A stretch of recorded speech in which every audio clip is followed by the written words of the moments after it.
So what do we say for the HLA? Why we took part?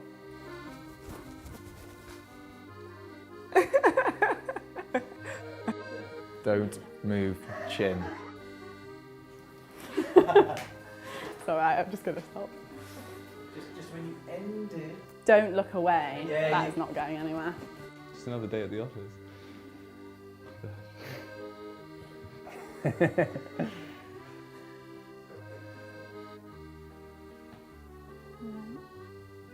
Hi, I'm no.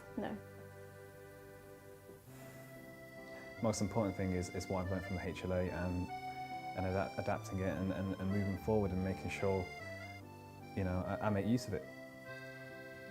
The reason why I don't know what to say. If I make a mistake, can I just take a pause and then start again? Yeah, I'm ready.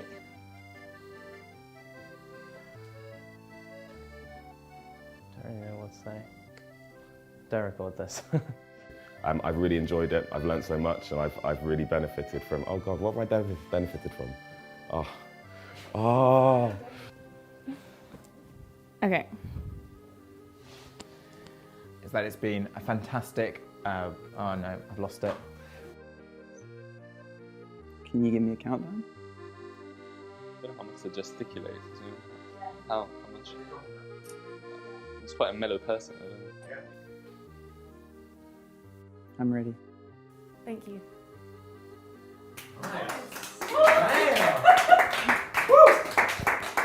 Okay, I think I'll chop and add some things. We're looking forward to seeing you. Bye-bye.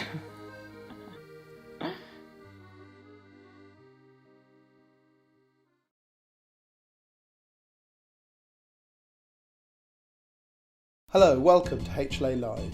HLA Live is our regular broadcast on the HLA YouTube channel as well as all the other social media channels. Each week we talk to interesting people from across the HLA community.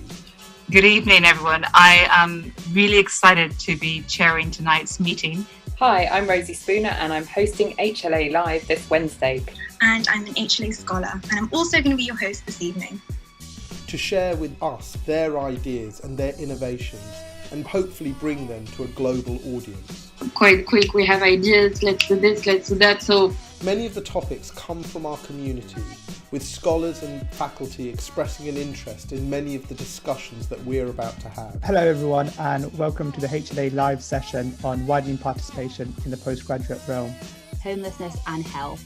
Addiction and the new normal. HLA programmes are built on 6 pillars. The leader is an innovator and entrepreneur. The leader is a communicator. The leader is a manager. The leader as a negotiator. The leader as a follower. And the leader as a philosopher. If you are interested in becoming a HLA scholar, why not get in contact? Many of the episodes in HLA Live will cover one or more of these important pillars.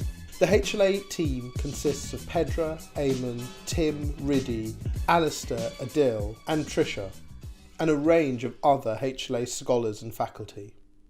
Episode 30 of HLA Live is hosted by our scholar Karen Thomas and is titled Broadening Horizons, Routes to Leadership. Thank you. Good evening and welcome to our first Broadening Horizons discussion panel this evening. My name is Karen Thomas. I'm a clinical academic physiotherapist and I have been an HLA scholar this year.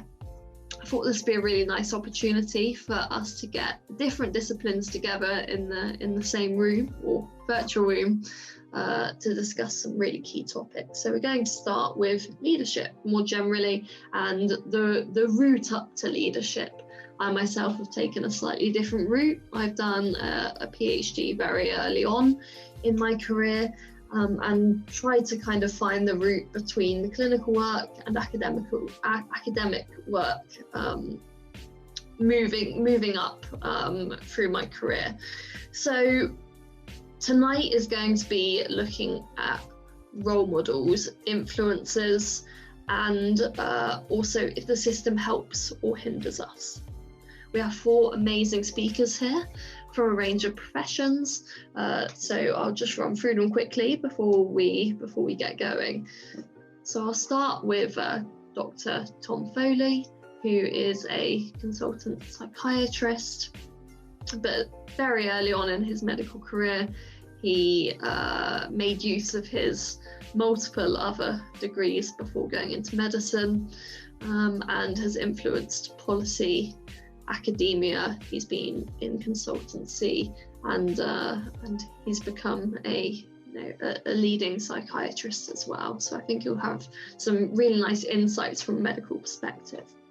We then also have Stuart Palma, who is an AHP leader within NHS England and then NHS Improvement, and has had a really big influence in making sure AHPs are present this year during the pandemic, and also really advocates for inclusion and diversity. And on that note, we also have Racheal Moses, who is a consultant physiotherapist in the respiratory field. She's gained lots of followers this year, has really used media to, again, advocate for the role which AHPs and physios have. And again, is a big believer in us having a more diverse voice.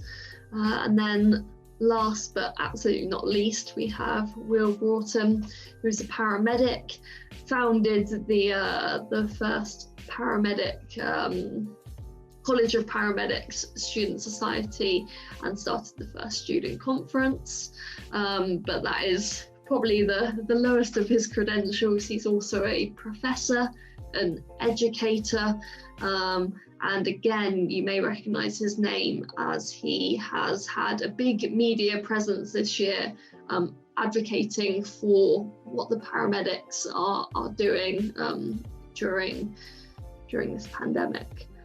So we'll kind of kick off having a think about what I've just touched on with our system.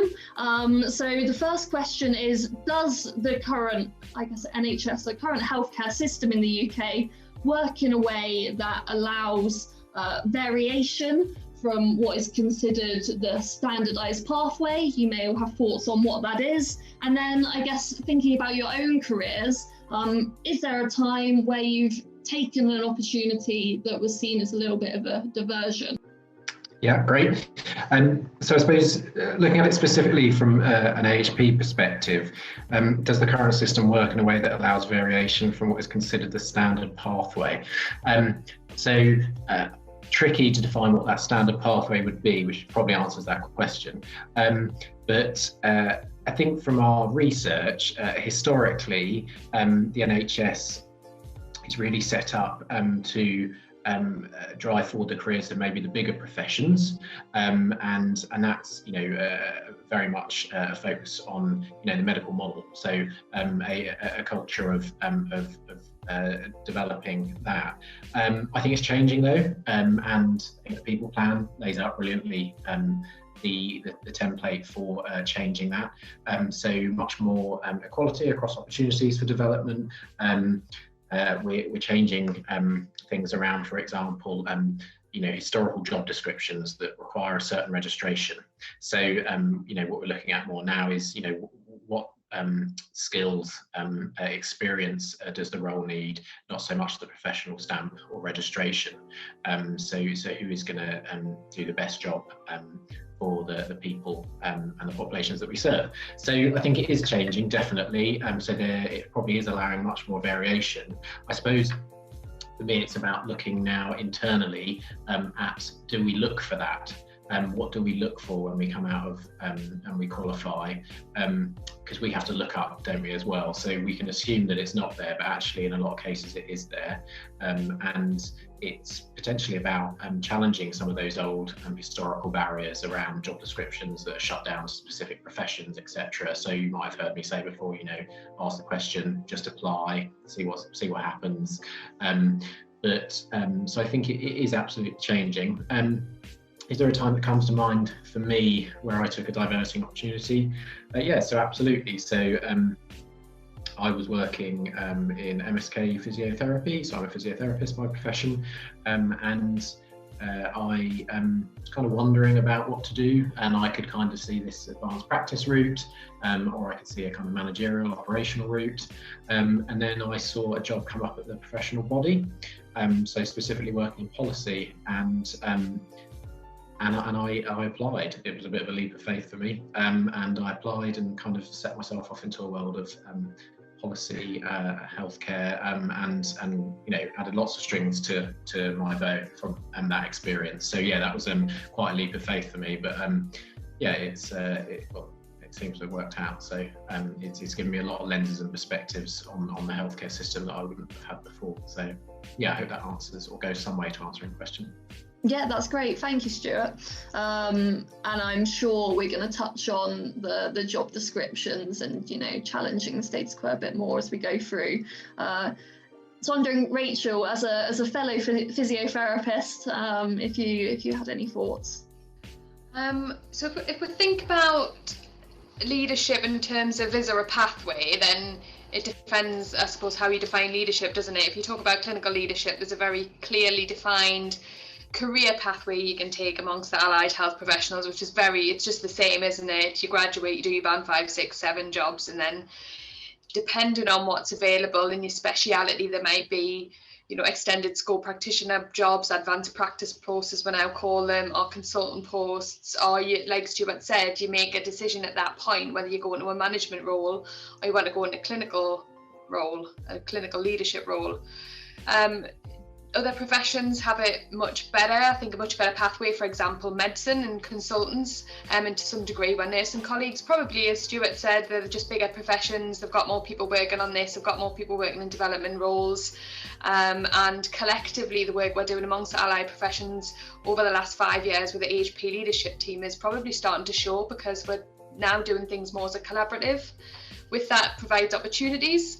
So when you're thinking in your band 7 role now, if I talk about band 7 now, what am I doing as a leader with my 7s is I'm not just thinking about them getting an 8A clinical post. I'm saying, are you interested in digital technology? Are you interested in service improvement? Are you interested in service redesign? Are you interested in developing your clinical skills to the next level?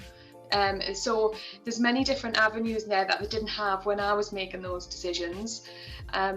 So the next step, the next part of that question was what have I done? And I think some of your career decisions you make with regards to leadership and career development are very much inherent on your own characteristics, aren't they? And what drives you and motivates you in your work ethic. And a lot of this stems from childhood, from your parents' own morals and drive, and also opportunities that have come your way and the privilege that comes with that. So I have been very fortunate to have really great leaders who are role models to me, but also know what poor leadership is like as well. And that really defined me and how I wanted to progress in my career. And I wanted to get to the top, I wanted to be in a consultant role. I wanted to be clinically the very best clinician I can be. And then the leap of faith I have taken, like Stuart did, is in my most recent job, which is as an Associate Director of Rehabilitation and Therapies. So making that step over, not quite completely, because we're in a respiratory pandemic. I am a consultant respiratory physio, but that has absolutely worked in my benefit because I get the best of both worlds. So yeah, that would be my answer to that question. Thank you.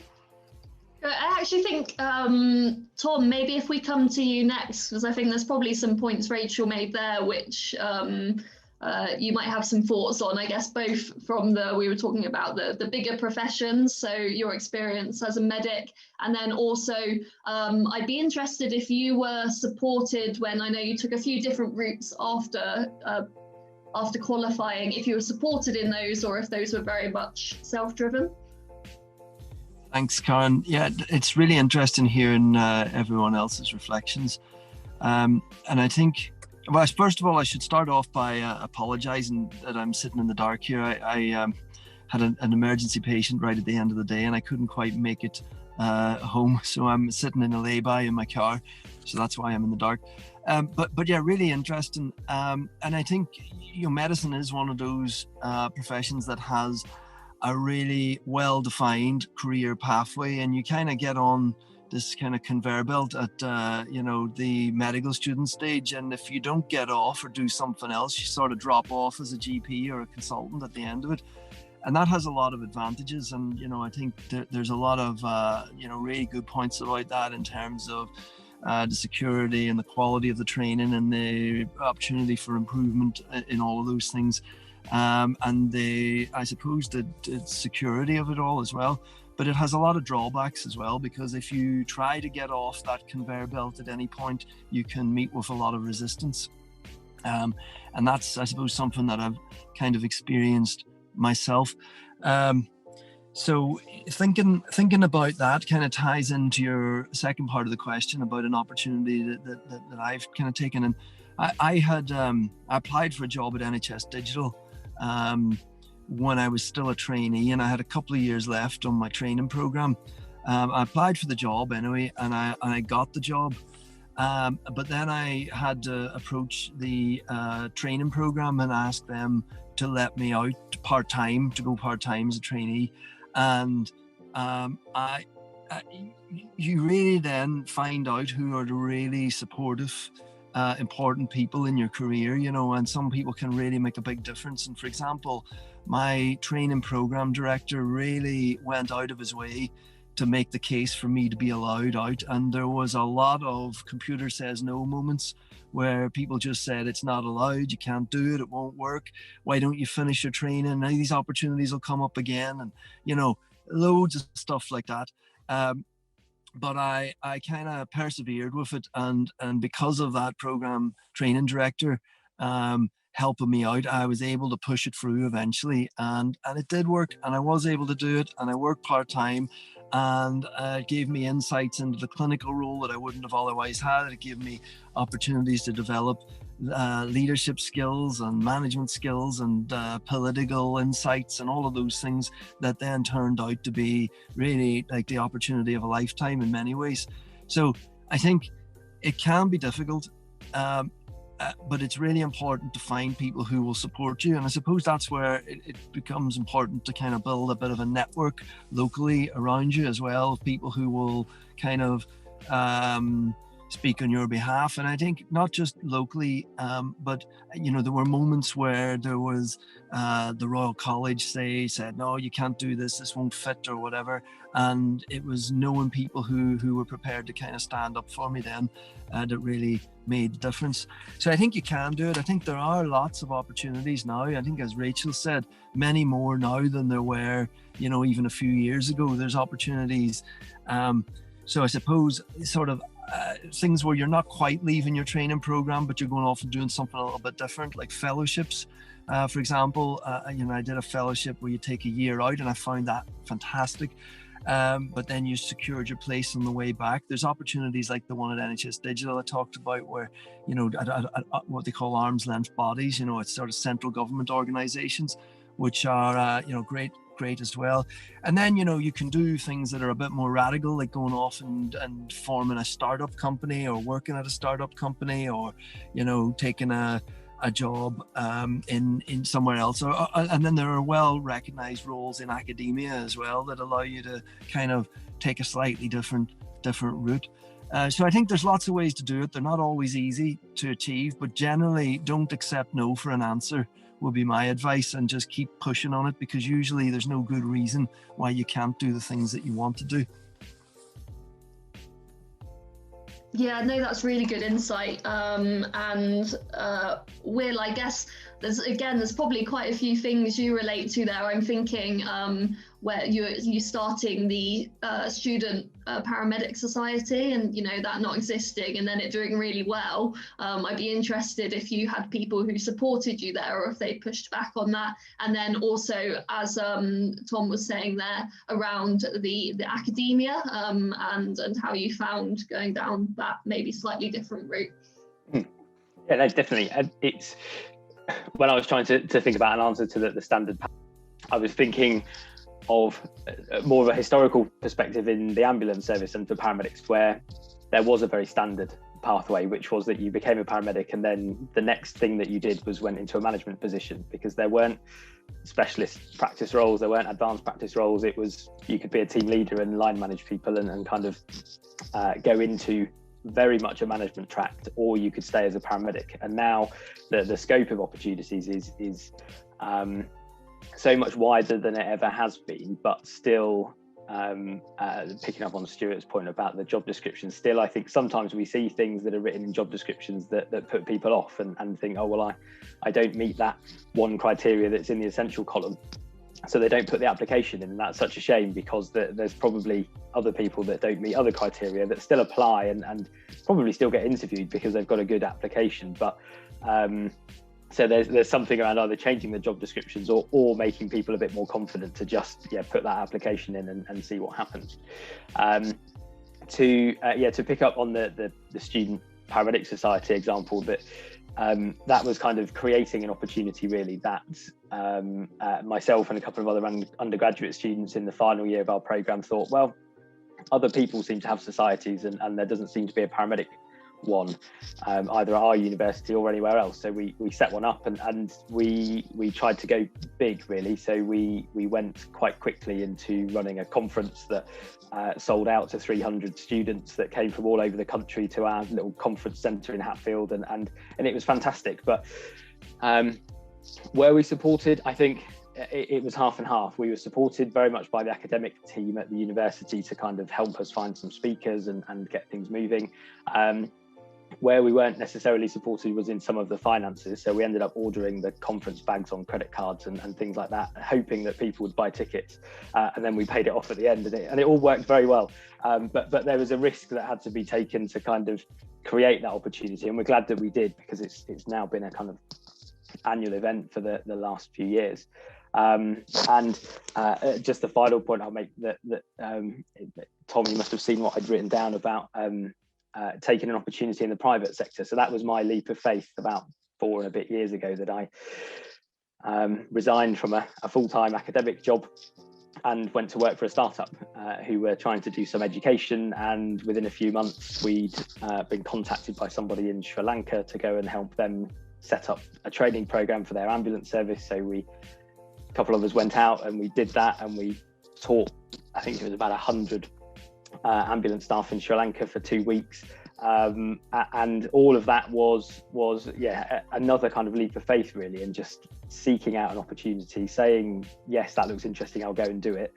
And then once you're there, making the most of that opportunity and trying to create the next thing, and just saying yes. The Sri Lanka opportunity, we could have just passed that on to somebody else, but we thought, well, no, we're a startup, there's not many of us, but we'll give it a go and we'll see what happens. And it broke even, and it met its objectives, and that was a great way to just create another kind of option for me as a leader to go and do something overseas, which I hadn't done before. That's great. Yeah, really interesting example there. I don't know, Racheal or Stuart, if you wanted to kind of say anything back to what you've heard there. I'm quite interested in, I guess we're talking about what makes a leader, but then through kind of things which you've all said, we're also talking about, I guess, how to be a leader that supports other leaders and builds other leaders up. And then, and it could be things like supporting financially, or just giving the skill set to be able to do that. I'm thinking of my own training. I had no training on things like that, and really I didn't have much on entrepreneurship or startups. So maybe that is something that should be there early on, or maybe it is something that should be there once you qualify. I don't know. Does anyone have any thoughts on that? Do you know, Karen, the more I spend in management roles, it's honestly just about being a decent person. And going back to what you said, Tom, it's about actually caring. The NHS is at times a brutal place to work. It's challenging, it's hard work, it's relentless, and I think COVID-19 showed with that. But it's filled with kindness and compassion and care, because that's why people join the National Health Service. It's not for the money, is it? It's not for the pension anymore. So I genuinely think that when we talk about what is good leadership within healthcare, that's what it is. It's about being a decent human being, having core values that you want to see in others, and that you want to experience. And it's about being an enabler. And it's not about dictating what someone's path should be, what they should or shouldn't say, what they should or shouldn't look like, what kind of hairstyle they should have, what they should wear, what should they have for their dinner. It's about enabling them as a person. And we will all have shared values in that decency, in that morality, but it's about allowing individuals to behave in the manner and achieve in the manner that's unique for them. So all this fancy stuff, I said I've never done leadership training, so I could be completely wrong there, but in my experience, that's what matters to people. It's about actually feeling valued, cared for, and being enabled, rather than the, like Tom said, no, because it just gets you down, doesn't it? And then you just end up leaving, or just trying another route to get there, which just takes more time. No, I completely agree. So yeah, I completely agree with what Racheal just said. It is about who you are. You're going right back to basics. You are who you lead. To quote Brené Brown. And that authenticity, that credibility. The treating people with kindness, compassion. People, as Racheal said, they want to be valued. And there's lots of different ways we feel valued, and judge our value. But as a leader, how do you really make people feel valued and get the best out of them? I think on Tom's point, he mentioned actually that with quite a linear a career pathway in medicine, it can actually restrict. And I think it's a really good point, because a lot of AHP say to me, we need a career framework, we need a pathway, blah, blah, blah, blah, blah, and all these things. And actually, I think one of the the real uniqueness of being an AHP is that actually we probably do have to move around a lot. We do have to take lots of leaps of faith, but we go and get those lenses, those perspectives, and bring it back. And that is our real uniqueness. And that's what I think we do make really, really great leaders. And we need to embrace that and actually be comfortable with the fact that it's not linear. But we do have to look for those opportunities. We have to challenge for those opportunities, and really, get for me that point you were making about university and what you kind of are exposed to then. Coming out, we need coaching and mentoring straight away. We need to pick these people up. We need to grow our talent. All of that straight away. So yeah, I thought it was a good point that Tom made. If I could come back on that one as well, I think it's a really important point you make about mentoring and coaching as well. I think there's always a drive to stuff more stuff into the undergraduate curriculums, and I don't think a load of lectures about leadership and management is necessarily what you need, either to inspire you or to give you the skills to actually do it. But I think giving people experiences, and I suppose that's the sort of thing that you get with the HLA, is the opportunity to go out and try managing something or leading something, and then to give you access to coaches and mentors who can then give you a bespoke offer to help you overcome whatever it is you need to overcome yourself. So I think that's maybe more important than having more points, more learning outcomes on the curriculum. Yeah, I completely agree with that. And I guess that kind of takes us on to, and it also going back to what we were saying right at the start about smaller professions, bigger professions. One thing which I think is really valuable is having role models and people you can look up to, and maybe that is more important than having these strict pathways and routes you should follow. Just people who have done well and shown that they're kind and compassionate, all of these values in a mentor or role model. So yeah, I guess I was just wondering what you all thought about leadership role models and those individuals being from a variety of backgrounds and paths. I think actually, Stuart, I'll come to you first, because I know you've thought a lot about this around inclusivity and different backgrounds and representation. Yeah, so role models are absolutely essential. It comes back to Tom's point again around actually it's probably not about sitting in lectures learning about leadership, it's about seeing it, living it, breathing it, hearing it, that real experiential part. So I think if you strip it right back, we know that diverse clinical leadership teams really positively impact on patient outcomes, patient experience. And so we have to do much better at making our teams diverse. We know for our BME colleagues that the opportunities afforded to them, there's less of them. They don't have the same experiences as their white colleagues, even as AHPs. But as the AHP workforce as a whole, we're hugely underrepresented. We're not diverse enough, and we need to do much better.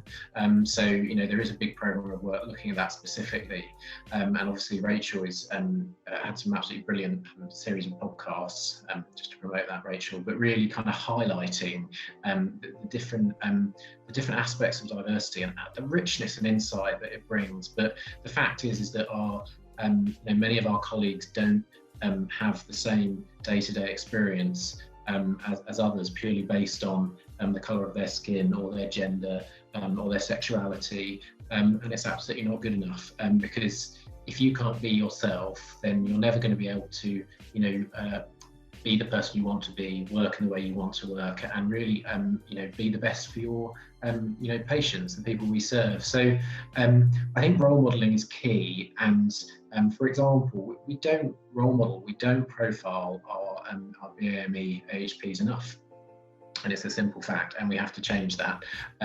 We live and we learn off our role models. We all have our role models, don't we? And we all highlight certain aspects that we really like about them, but they need to be visible for everyone.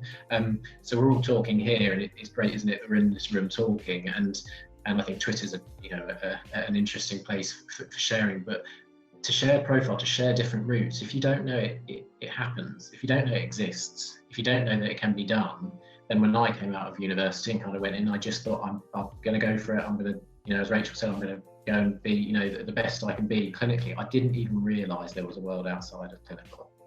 My naivety maybe, but there's that real thing for me about I need to see it to believe it, and I think we can do much more, because there is some AHPs just working in the most amazing roles, and as Racheal said, NHS Nightingale, that those jobs are quite amazing, but we need to do more about telling and showing. And Racheal, I guess both Racheal and Will, you have really tried to highlight different people, different topics over the last year. So I guess Racheal, coming to you first, how easy have you found it to highlight different people and different topics through the media? I know Will's had training. I don't know if you've had any training on that. Well, clearly not. No, I mean, people that look like you, people that act like you. It's interesting, isn't it? Because I remember back in the day, I can't even say the word. It's embarrassing. Elocution lessons where you have to learn how to speak proper. That clearly worked out well, and I realised in my kind of after being qualified maybe about 5 or 6 years, when I started to experience some challenges from above me in terms of leadership, and I thought, actually, I've seen what really good looks like. This doesn't feel right. I don't feel valued, and therefore what's quite not right here, I can either stick around or I can leave, and I just chose to leave.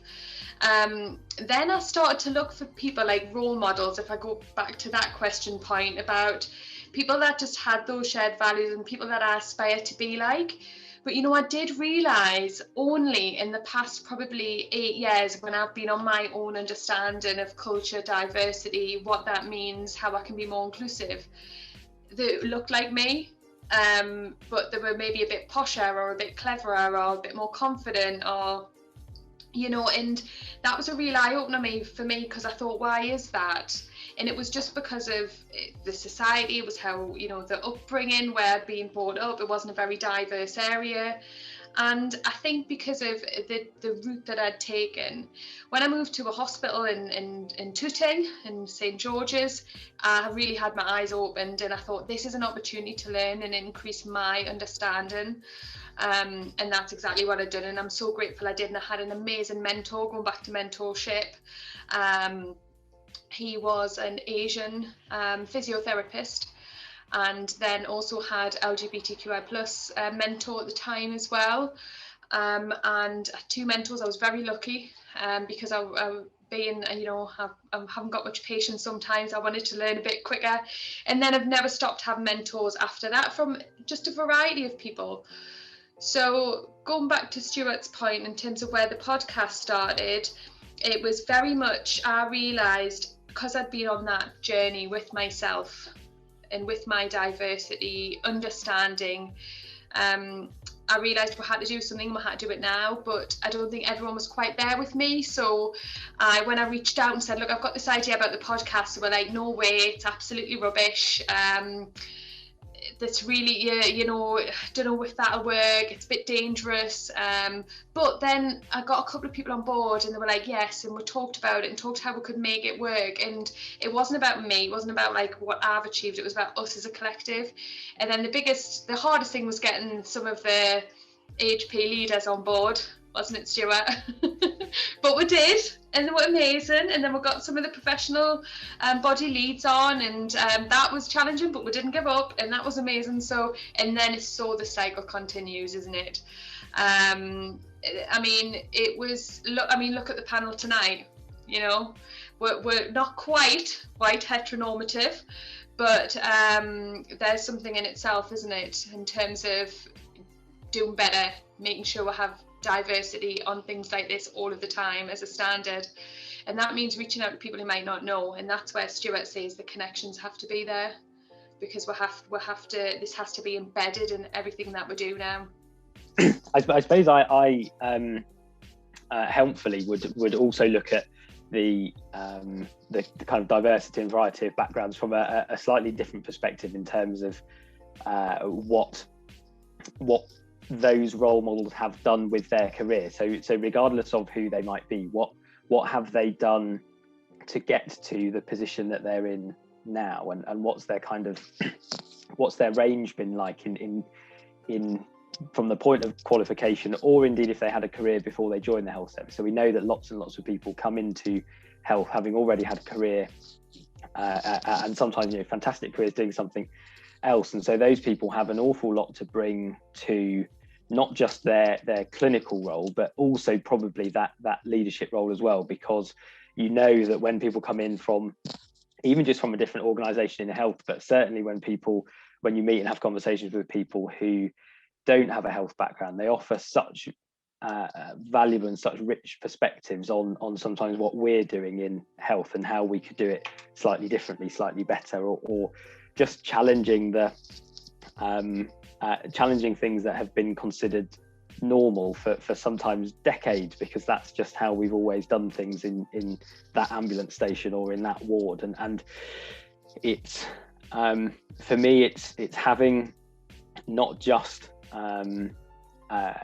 not just leaders or not just role models as a role model. It's having a role model who can share their diversity of experience and the opportunities that they've sought over their career, to then help people just probably to think, well, maybe I could try that, or maybe I could go in that direction, or maybe, oh, that's really interesting, they didn't work in healthcare at all, and now they're in this fantastic leadership position. So what was it that meant that they were able to do that? But then on the leaders themselves, I think we've got to try and create those opportunities to bring people with us, and make sure that we create some of those opportunities. It's because not everybody's confident enough to go and take or make their own opportunities. I think sometimes we've got to create those things and say, why don't you come and try this? Why don't you things like this are an opportunity in itself for different people from different backgrounds to come and have a conversation. And I remember when Johan from the HLA invited me to an event at the House of Lords to talk about the workforce crisis. And again, it was just what a great opportunity that somebody created for me to go and sit in a room at the House of Lords with a Lord chairing it and have a chat about the NHS workforce and the crisis it was in. It was fantastic. And so those, I think some of the really valuable role models are those who do also create opportunities for other people as well. I was just thinking, listening to all of those comments, that there are lots of different terms that we use for people who kind of influence us. You know, we've talked about bosses, basically, or our direct leaders, you know, or managers. We've talked about role models, who in my mind are the kind of, you know, the famous people in our profession, like, you know, who've done great things, you know, the sirs and dames and all of that sort of stuff.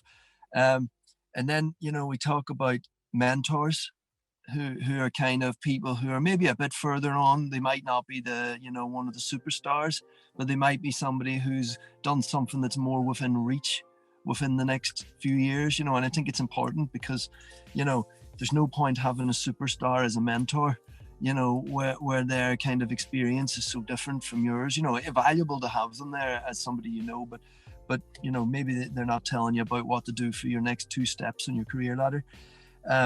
And then we talked about, well, no, maybe we haven't talked about actually, but it occurred to me that there are buddies. Then, you know, so they might be the sort of people who you meet through the HLA or something like that, who are people who are going through similar experiences to you, but maybe in a different context. And you know, they're really important as well, and important to have diversity in those roles, also in terms of their professional backgrounds. You know, so some of the best mentors or role models that I've had have been non-medical people. You know, somebody like Anne Cooper, you know, who has a big influence on me, who comes from a nursing background or whatever. And then maybe even most importantly, like, there's peers, you know, the people who are in the same sort of slog as you, like at the same stage, and are just working their way through the same problems. And, you know, I did a fellowship with the FMLM, and, you know, I met loads of these people. I had some amazing bosses. I met loads of role models. I gathered some mentors.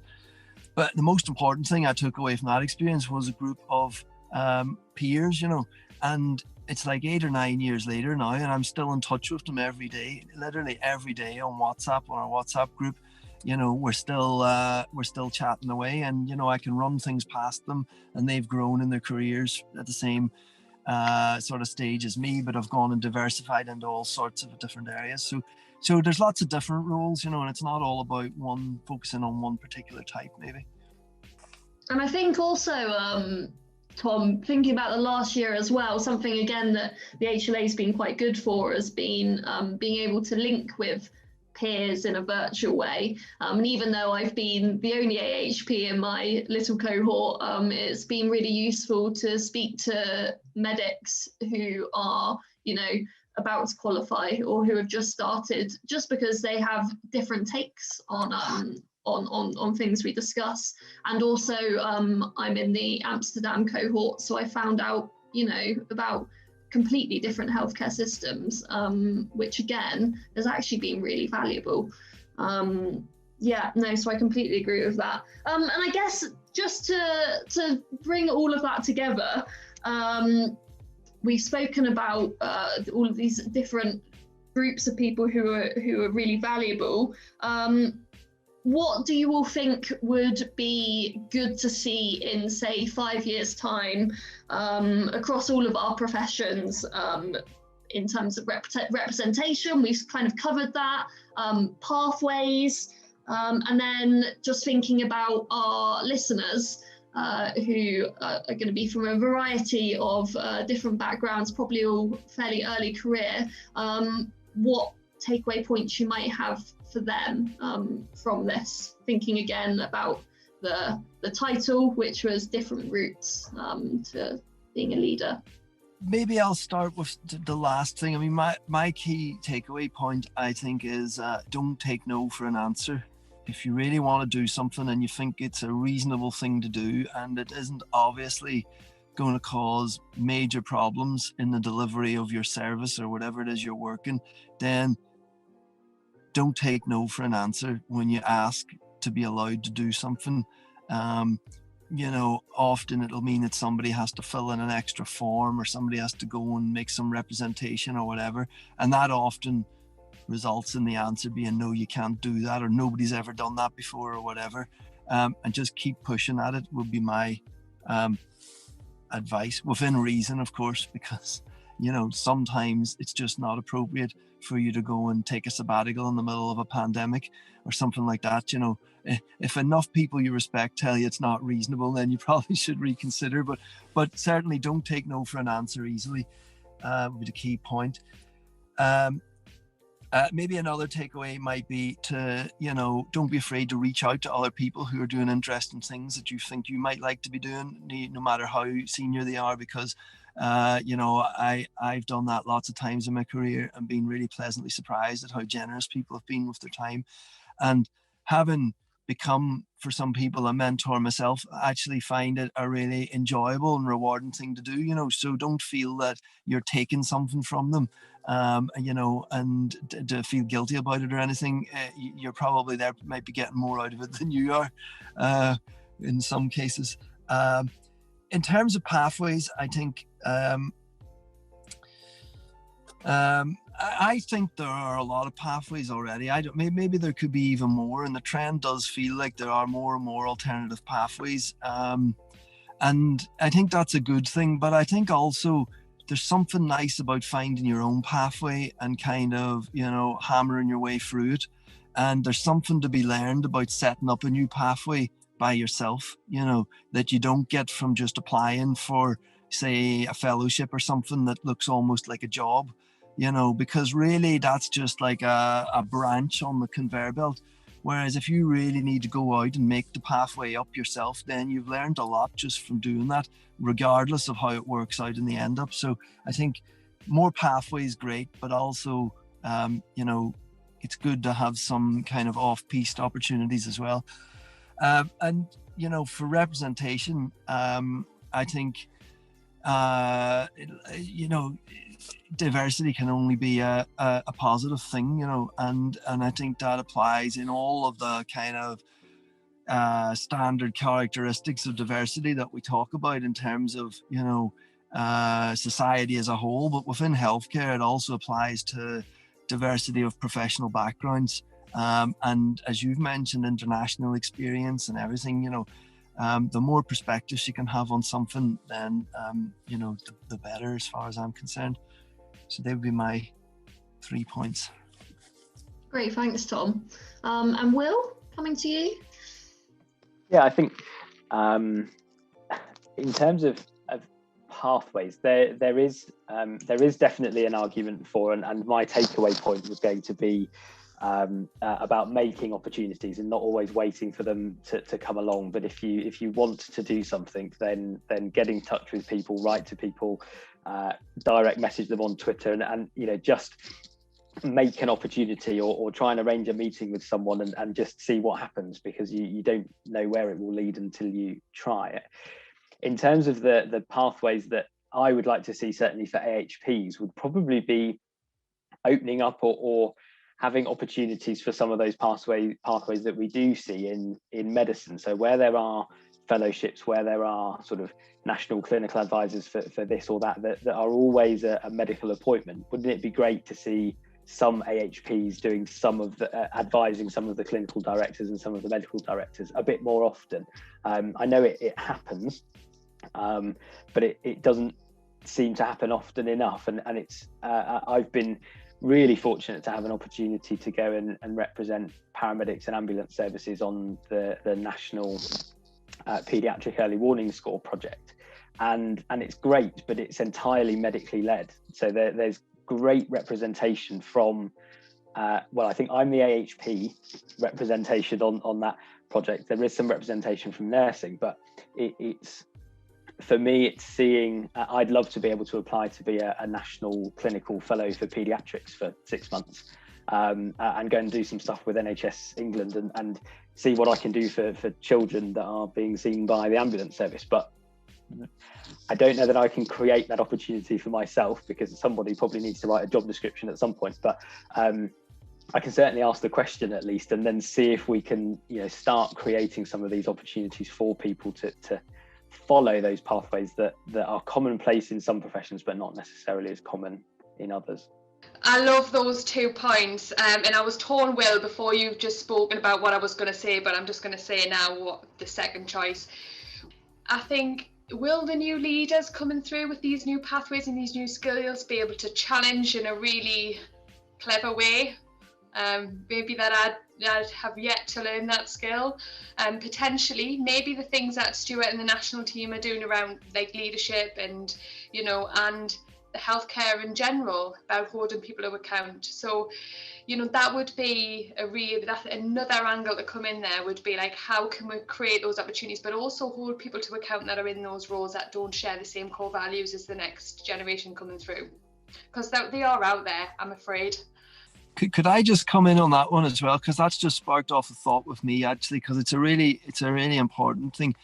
And there are lots of managers out there who are amazing and make things happen, and actually all the way through we've been talking about clinicians, and we haven't talked about non-clinical managers as well, in terms of the diversity of the people that we know and all. And we should really reach out to them and have them involved more, so that they get more of a sense of what we're about and what our values are, and then might be more motivated in some of the roles that they do also, and we get a sense of the challenges that they face too, because I think that's a really important one that we've missed in the whole discussion. So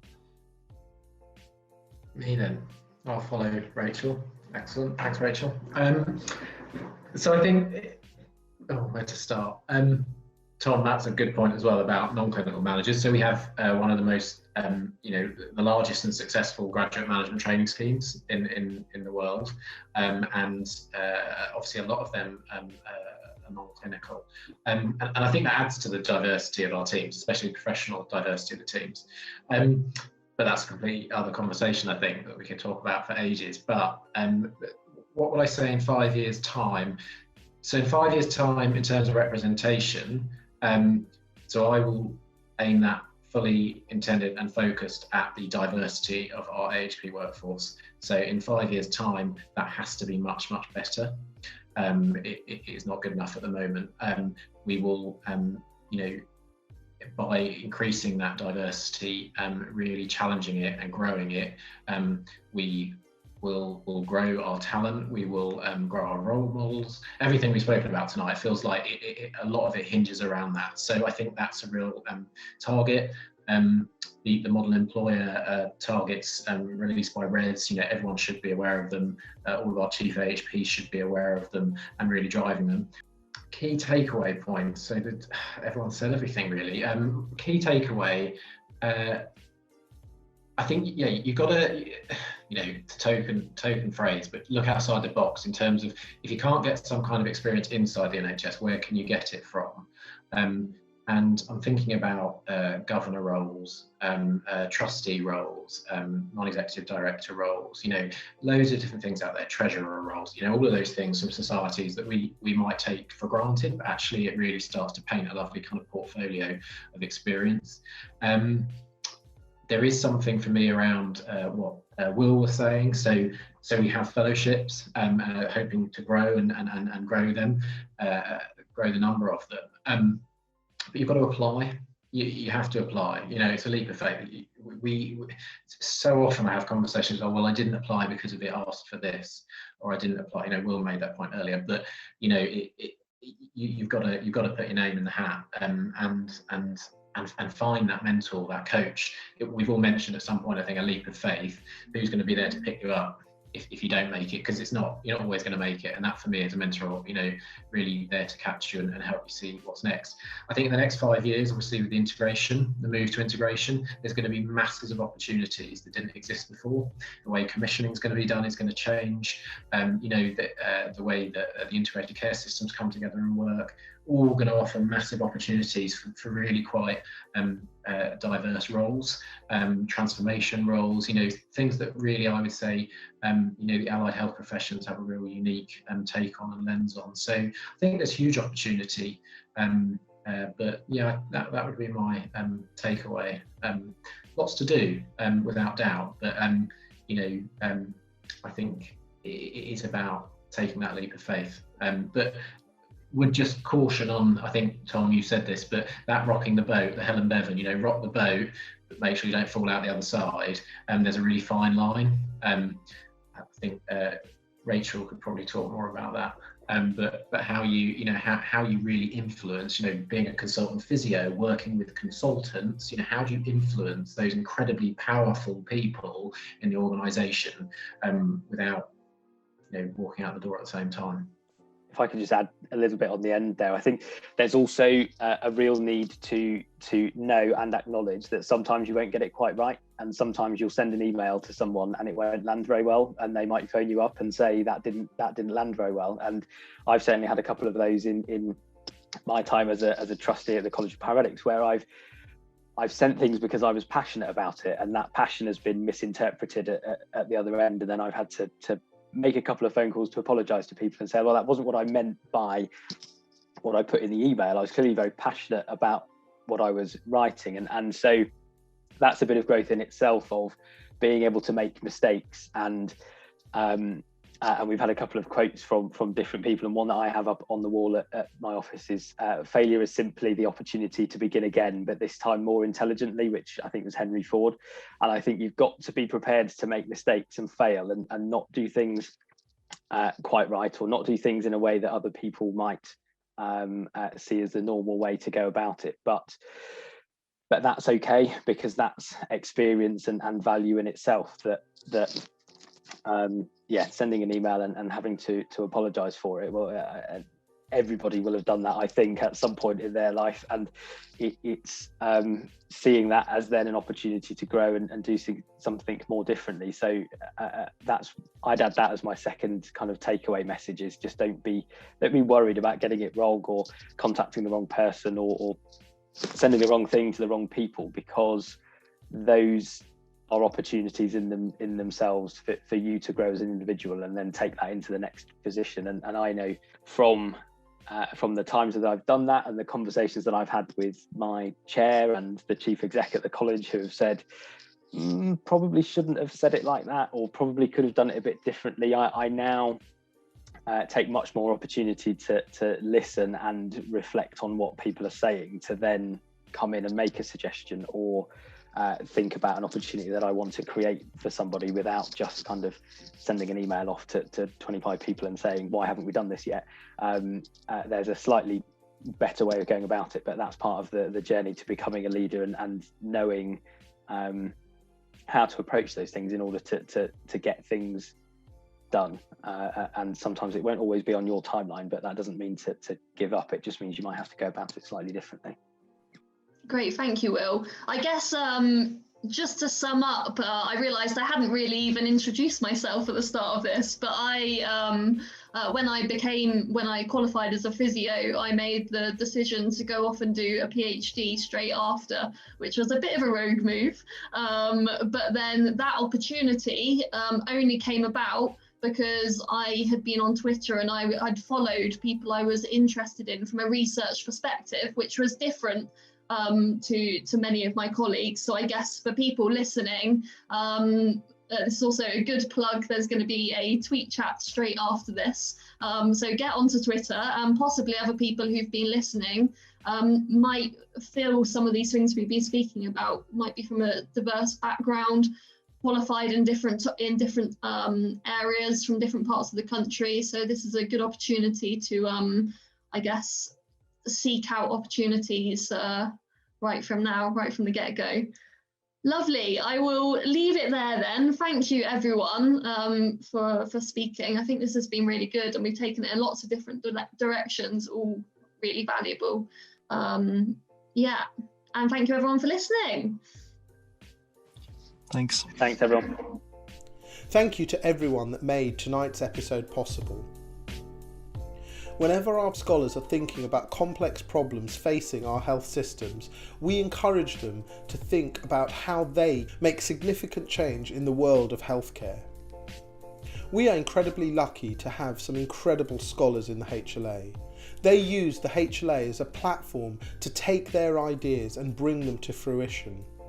If you are interested in the work of the HLA, why not join us at one of our future HLA events? Why not join one of our programmes? Why not even become a HLA Scholar?